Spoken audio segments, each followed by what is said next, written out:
Hello, everyone, and welcome to a professional DevOps learning channel with DevOps engineer Luis.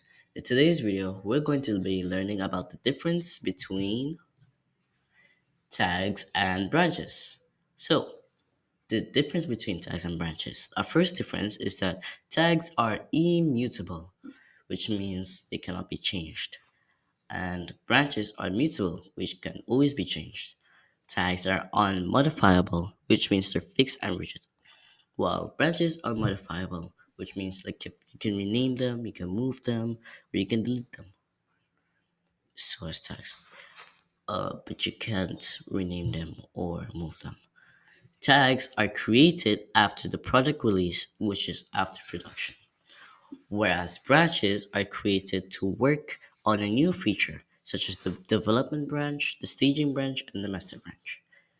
And tags are recommended for master branch, whereas for the branch you can create any type of branch such as development, staging, or the master. Congratulations on watching the full video. Remember, practice makes perfect. If you have any questions, please comment it down in the comment section down below. I'll see you in the next video as you continue your DevOps learning journey with DevOps Luis.